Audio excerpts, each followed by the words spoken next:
Be sure to subscribe, keep pounding, _TV, the best Panther YouTuber ever. I'm rocking with the big cat. Pause up. Keep pounding. What's going on? Christian Miller here, linebacker of the Carolina Panthers. Just want to give a huge shout out to Keep Pounding TV. Keep doing what y'all are doing. Appreciate all y'all support. Everybody go subscribe right now to the YouTube channel, Keep Pounding TV. I'm rolling with the big cat. Good morning, everybody. Rise and shine, wakey, eggs and bacon. I'm your host, Greg Olsen, also on the big cat. I'm cool. Put your paws up. If you rock with the big cat, today we're going to talk about the mysterious case of Ian Thomas. It ain't my fault. Did I drop that? It ain't my fault. Did I drop that? Jokes for you this morning. But first, before we get started, do you love the Carolina Panthers like I love the Carolina Panthers? Yes? No? Maybe? Do you love them like all them legends like I love them up there? If you love the Carolina, put your paws up. The mysterious case of Ian Thomas. Where did he go wrong? Let's get into it. Before we get started, make sure you subscribe. Click that notification bell so you don't miss a video. We're almost at 10,000 subscribers, man. I appreciate that. The big cat appreciates your contribution to the growth of this channel. And if you haven't so far, make sure you subscribe, tell a friend, share, show a loved one. SeatGeek, smart way to buy. If you guys are looking to get out to go to concerts, if you're trying to go to a ball game, any kind of event that requires tickets, go to SeatGeek.com, the smart way to buy. Use the promo code Keep Pounding TV.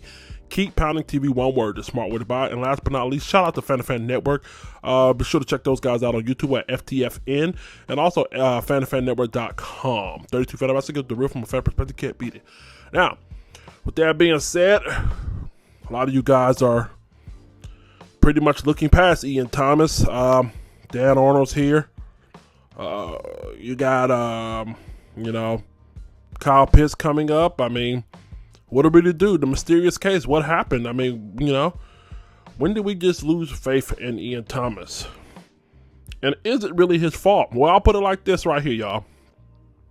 Ian Thomas last year had 20 receptions for 145 yards, 1 touchdown, averaging 7.3 yards a catch. He stands at 6'4", 260 pounds. If you guys don't know, Ian Thomas got started late playing football. I think it was his junior year in college. Beautiful story. He came through a lot of adversity. You can go and check that out. It's on the internet. But the bottom line is, I think he still needs time to develop. And you guys know, I mean, we all don't been to high school or college with, just because you're a guy who's 6'6" doesn't mean you're a great basketball player.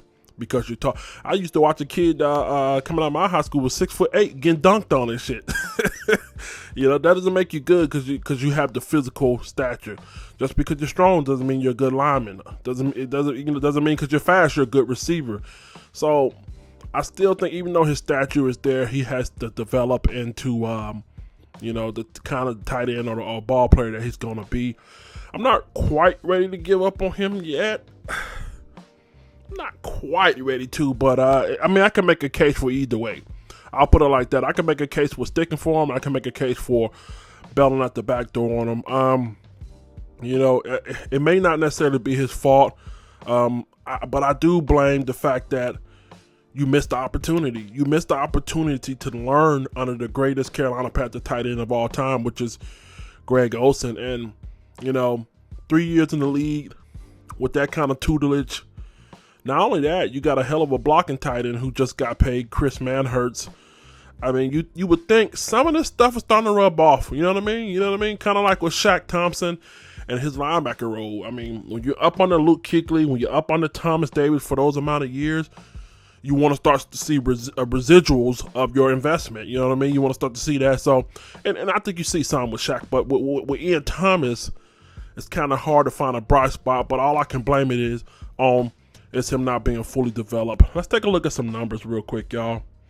Ian Thomas and Chris Manhertz and the Carolina Panthers were one of the lowest targeted tight end rate percentage, or whatever you want to call it, in the NFL. Right behind New England, 8%. The Panthers target their tight ends 8%. That's the whole 2% left from a dime. But you asking me, Big Cat, it's not his fault. It's Teddy's fault. And let's take a look and see if it's really Teddy's fault. If you look at your screen right here, Ian Thomas, Targeted 30 times, came down with 20 receptions last year. 2019 targeted 27 times, came down with 16 receptions. 2018 targeted 47 times, came down with 36 receptions. Last year, his receiving percentage was 66.7. Wow. He might be pretty good. I mean, 66% of his balls were caught. Wait a minute now. Is it coaching? Is it the Teddy Bridgewater? The year before, 59.3. And the year after that, year before that, 76.6%. Maybe this guy is being slept on. Well, hold on. Let me show you something real quick. Even though he came down with those amount of targets right there, one thing I want you guys to check out is this on the screen right here. His offensive, receiving, his offensive grade and his receiving grade. Now, his offensive grades includes pass blocking, run blocking, the average of those. And last year, he had a 42.7. It's more to being a tight end than just making catches. That's why they have the offensive grade factored in there.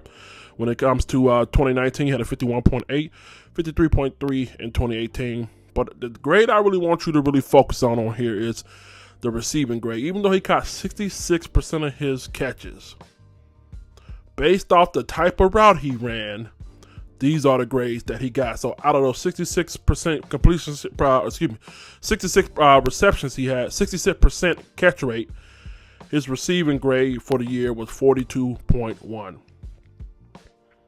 That means based off the kind of route you ran, there was supposed to be expected more. You know what I mean? You're supposed to expect more based off the kind of route. So 42.1%, 52.3, 57.3 the year after that, before that. So pretty much once the ball's in your hand, you're not doing shit with it.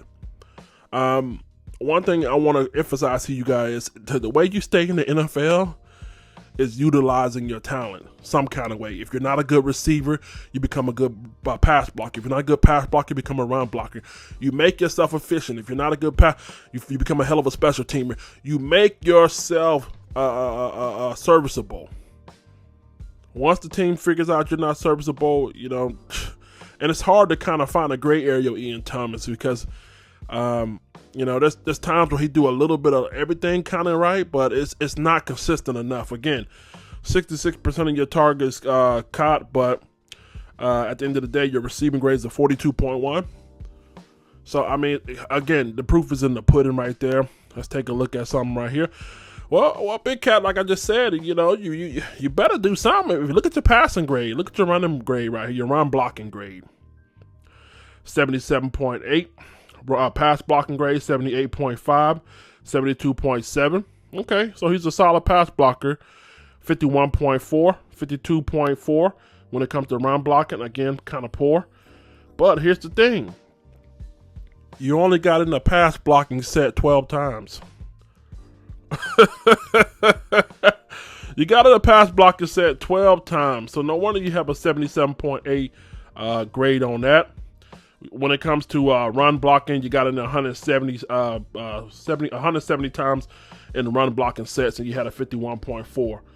So again, when you really look at these numbers behind, you know, it just doesn't equate to being a really efficient tight end.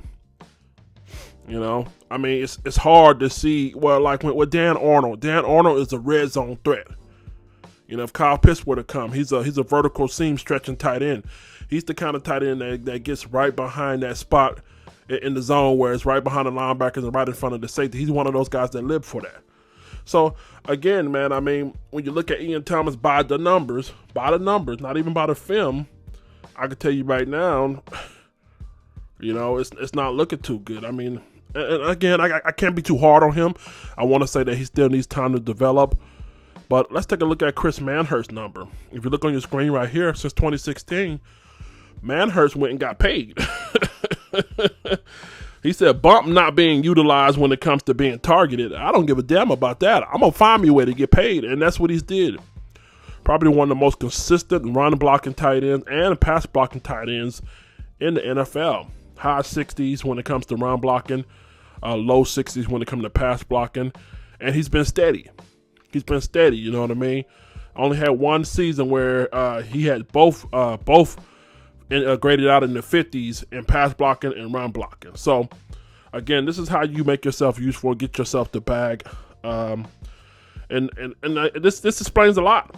This explains a lot. If you're not if you're not getting targeted, and your main reason why is your receiving grade is a 42.1, that lets me know if you're not doing shit with the ball. You're not a playmaker. So I'm gonna shy away from that. You know what I mean? So he has to have room to grow. He's probably the number one guy, probably rooting for Kyle Pitts not to get picked. Yeah, I don't want to give up on him yet, man. Call me a sucker, but I'll tell you this right here. At least let him battle out in camp. I think he's the kind of guy that if he has a poor camp showing, you know what I mean, you got to let him go. But last year he even had a good camp showing, and, it still didn't turn out to be the quiet results that we wanted. Again, Dan Arnold's a red zone threat. If you bring in Kyle Pitts, he's a vertical seam threat. I just don't know. This one is just a tough one, y'all, man.